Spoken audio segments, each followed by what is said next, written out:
You don't want your major gift officer spending their time soliciting small gifts.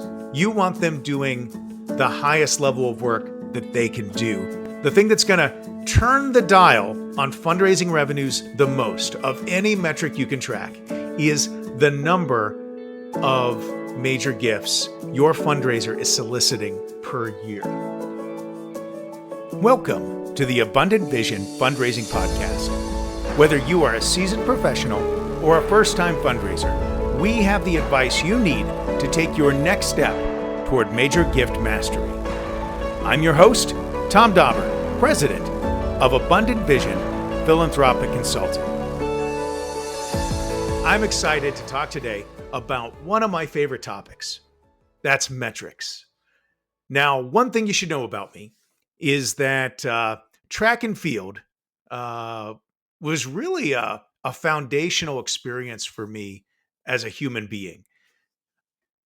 My big brother, who I've always looked up to, was super competitive. He was a discus thrower, 100-meter runner, long jumper. Would have been a great decathlete had he ever had the chance to do that. But he ran in high school and college, and seeing his example really inspired me. And so I also went into track and field. Of course, I didn't have any of the skill sets he did. And so over time, as I watched my numbers and evaluated things, I ended up becoming a distance runner instead. Did that in cross country and did that in high school and in college. Loved it quite a bit. And anyway, one of the things that I learned through that process was how important it is to track your progress by measuring performance. So looking at details like splits, measuring how times, distances, things like that were changing, it allowed me to understand what was working and what needed to change. So it's no surprise that when I became a fundraiser, I began to develop a massive affinity for tracking fundraising progress by measuring different aspects of performance. That being said, as I'm talking with executive directors and other nonprofit leaders, it is frequent that I find that they're not tracking those metrics. They don't know how they're doing in the measures that would tell them most quickly if they're doing the right type of work in the right type of way. Really, if a nonprofit wants to find fundraising success, it's so critical that they measure the right outcomes in the right way. So if you were to go out and survey a lot of the larger foundations, universities, hospitals, things like that, you're going to find that they're measuring the following things. They're going to be looking at oftentimes numbers of meetings that a fundraiser has, but also those meetings by purpose. So qualification meetings, that is evaluating a new donor potentially to see, is this somebody that could do a major gift for us? A cultivation meeting, a meeting with someone to build the relationship, learn about them. A solicitation meeting, which that should be pretty obvious there. And a stewardship meeting, that is looking at showing impact, saying thank you, appreciation, those sorts of things. So they're going to be looking at numbers of meetings and also those numbers of meetings by purpose. They're going to be looking at numbers of gift solicitations, numbers of gifts closed. They're going to be looking at newly qualified major gift donors. They're going to be looking at stewardship moves with major gift donors. They might also be looking at the amount that you solicited in a given year and the amount of money that you closed in a given year. So those are pretty common. Now, they're all very helpful, but there are a few other metrics that I would recommend considering. And two of them are brand new. I don't know that anybody's even tracking them. So the first is your close percentage. So what percentage of solicitations are actually resulting in a major gift? That number typically should be around 50%. And your yield rate. That is, over the course of the year, maybe you solicit $1 million total from all your asks. Well, what's the yield rate in those $1 million worth of asks? Did you ultimately close 500,000? Did you close 250,000? Did you close 900,000? Right? That's going to tell us a lot. And we'll talk about that more later in the show. But again, close rate, yield rate, they tend to be about 50%. And I've never done a formal study on that, nor have I seen a formal study. However, I will tell you that as I talk to fundraisers across the industry, they all tend to say similar sorts of things. Now, two new metrics that I'm going to recommend today. One of these came from a conversation I had earlier this month with Jim Langley. I thought this was brilliant. So he recommended looking at the percentage or the number of repeat major gifts. That is, repeat major donors. So what I mean is, if I'm the major gift fundraiser and I go and I solicit a gift from a particular donor, do they give again when that pledge or that gift is over? Do they continue on with the organization? That tells you a lot. And we'll talk more about that in a little bit. Also, this other one, and this is of my own invention, right?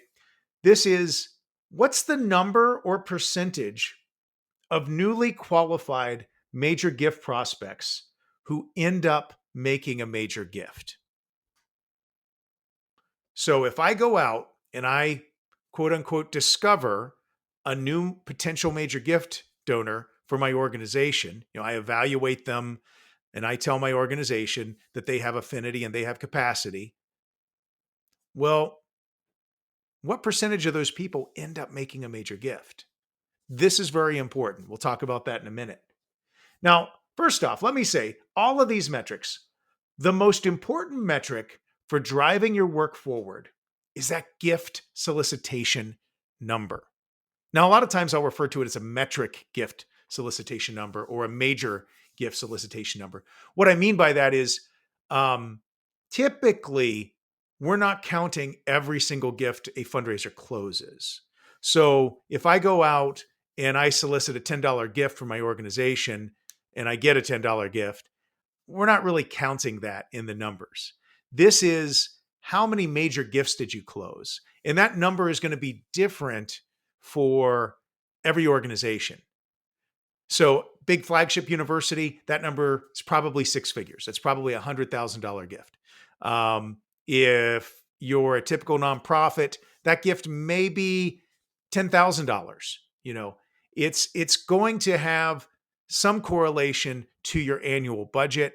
It's going to have some correlation to maybe the top 10, top 20% of gifts your organization regularly receives. But if you're managing a major gift officer, the reason that it's important to have the focus on a specific number there is because you don't want your major gift officer spending their time soliciting small gifts. You want them doing the highest level of work that they can do. The thing that's going to turn the dial on fundraising revenues the most of any metric you can track is the number of major gifts your fundraiser is soliciting per year. So why is that? Well, in most cases, you should have a 50% chance of successfully closing any major gift you solicit, provided that the ask is made to a qualified major gift prospect who has sufficient affinity for the cause your organization is addressing. So if you're not establishing that up front, if you're just going out and asking every person on the street you bump into for $1 million, you're right, that number is going to be far lower. But that isn't how major gift fundraising should work. You should be getting to know your donors. You should be testing numbers with them. You should be getting a feel for what they care about and what their giving priorities are and where your organization ranks on those giving priorities. You should have done enough homework prior to the solicitation that you already know that they care about the organization. They care about the project you want to solicit them for. You have permission to solicit them. You've tested all these ideas up front, right? And you should also potentially even have a feel for, what number um, they're interested in seeing from you before you make the ask, right? So you're not going in blind here. That's why that number is so high compared to other types of fundraising. So, with these gifts being so much bigger than any other type of gift you might solicit, right? Crowdfunding, that's going to be small. Um, direct solicitations through email and mail. I mean, those are going to get you $50 gifts, maybe 100, maybe $1,000 gift every once in a while. But really, those are going to be smaller gifts with very, very low close rates. So maybe if you send out a letter, you could expect 3% of the people that receive it to respond. A single gift, a single major gift you close could easily be 10% of your annual fundraising revenue, right? So if you've got a $3 million a year budget, this could be like a $300,000 gift. So it should be obvious that the more of those types of gifts you solicit, the more you will move the needle on fundraising your organization. That's why we got to track this number more than anything. Tom Dauber here for Abundant Vision Academy. Are you a nonprofit leader who's new to fundraising? Are you feeling crushed by your fundraising goals and not sure how to find success? My online class, crafted from my 25 years of experience and more than 5,000 donor meetings, Abundant Vision Academy will give you the confidence and understanding you need to start building relationships with donors and having gift discussions in just 110 minutes. You'll get 14 videos covering all the topics you need to find success in fundraising. You can take it at your own pace and can watch as many times as you'd like. This is one of the best deals in fundraising continuing education you can get today. To make sure you get off to a strong start in 2024, I'm offering a 50% discount to anyone signing up for my course this spring. That's a $375 value. Enter the coupon code SPRING2024 at checkout to claim your 50% discount. That's spring 2024. Head on over to thomas-dauber-s-school.teachable.com and click on Abundant Vision Academy to get your discount today. The link is in the podcast description. Recently, while I was interviewing Jim Langley, right, he suggested a new metric to measure, which, like I mentioned before, I thought was brilliant. Can't give him enough credit for this. He suggested that the number of repeated major gifts from the same donor over time would be a fantastic way to evaluate if a fundraiser is properly engaging and stewarding a donor. Now, this is important because those two things, engagement and stewardship, are way more qualitative than they are quantitative. So they're harder to track directly with metrics. It also touches on, was my strategy any good, right? Because, if you're a fundraiser with a strong portfolio, you've got a major gift portfolio with 70 donors in it that all have $1 million capacity. And let's say your major gift metric for your organization is $50,000, right? Well, you could probably get $50,000 pledges from almost any of them without really engaging them properly, without stewarding them well, even by taking a transactional approach. But if you're approaching those donors in a transactional way and you're not stewarding them well, and maybe you're not even using a very good strategy, you're not asking them what they care about, you're not identifying the greatest passions that they want to support, you're not identifying the cause that they resonate with the most, that your organization is working on, right?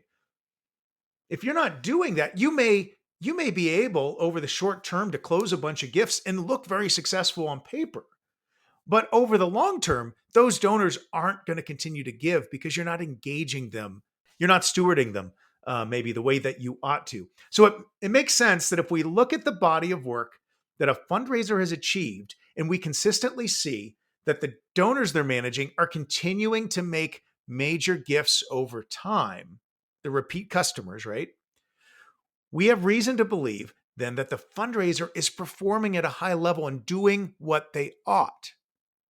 So I'm not aware presently of anyone who's tracking repeat major gifts as a performance metric. There might be someone out there, and if there is, please in the comments, let me know. But I would highly recommend, all that would need to be done. So here I am thinking as a manager, thinking about the CRMs that I've used in the past, and how would you get to that number? It really wouldn't be hard.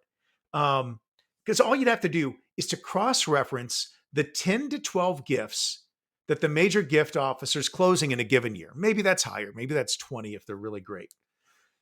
So cross-reference the closed gifts in a given year against the number of major gifts those specific donors have given throughout their lifetime. So if I see Mr. Smith made a $100,000 gift this year, well then I would be looking back at Mr. Smith's donor history, and if I can see that there are previous major gifts from Mr. Smith, well, I would weight that somehow I would make that a metric that I would weight probably pretty heavily in this whole process.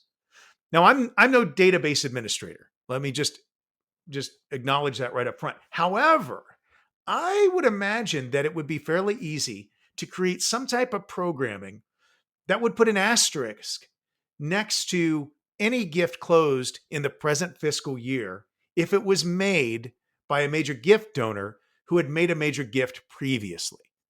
I could be wrong about that, but I would think that a database administrator could probably figure that out.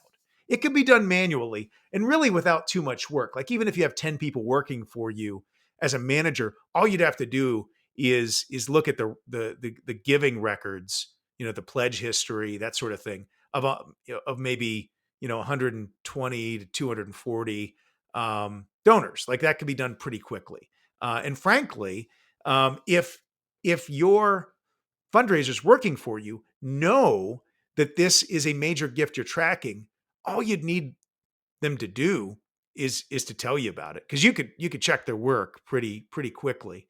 That's the thing, is when you measure things, major gift officers typically are pretty quick to let you know when they've hit one of those goals. So that would take a lot of work off of you as the manager, but I think it could be done in an automated way through the CRM you're working with. Excuse me. Another interesting qualitative measure that I think could be tracked in a similar way would be major gifts closed by donors qualified by that major gift officer. Now here's why I think this is important. Major gift officers tend to be pretty good at working to the metric that they're given. So if you tell them that the minimum gift that you're going to count for them is a $25,000 gift, all of a sudden you're going to see that's where all their asks are, right? If you increase that to 50, you're going to see the same thing.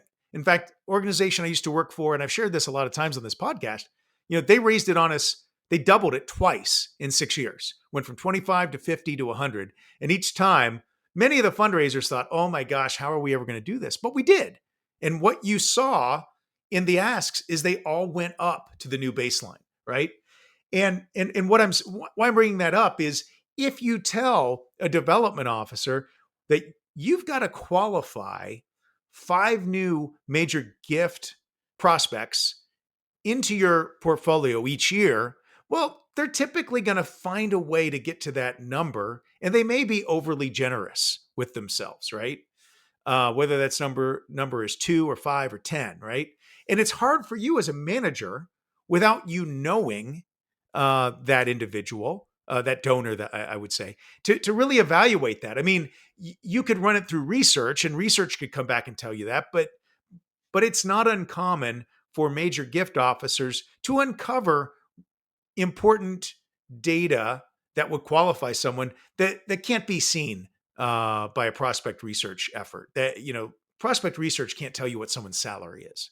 Prospect research can't tell you necessarily what someone's inherited or what's hiding in their IRA, right? They can tell you what their house is worth, but if you looked at Warren Buffett's home value, it wouldn't tell you anything like that, right? Because he lives very modestly in the house that he's lived in for decades. So what I'm saying is, it's a number that deserves inspection. And what I tell you is, if you're tracking that number, like how many major gifts are resulting from my qualification work, it's going to tell you two things. A, it's going to tell you that the judgment of your major gift officer is accurate. So if they're qualifying people and ultimately closing gifts with those people, well, it tells you that they were right. It also tells you something qualitatively about the strategy that they're taking to help guide the person along the giving journey, going from being someone who's not a donor to someone who now is a major gift donor, right? So that's really valuable. That could be one of the most valuable numbers you track. So anyway, that's something else that you could look at. Now, granted, you're going to have senior development officers with very mature portfolios, and some of those people may not be doing any qualification work at all or very little.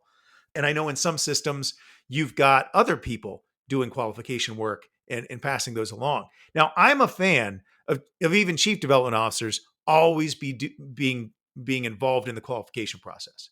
I mean, I think we all need to be filling the pipeline and working hard at that. Keeps us in touch with the work we're doing, and it contributes to success. So while I think there's reason for that number to be higher for entry-level development officers and maybe lower for senior development officers, I think we all should be a part of that work. Well, that's all the time we have for this week.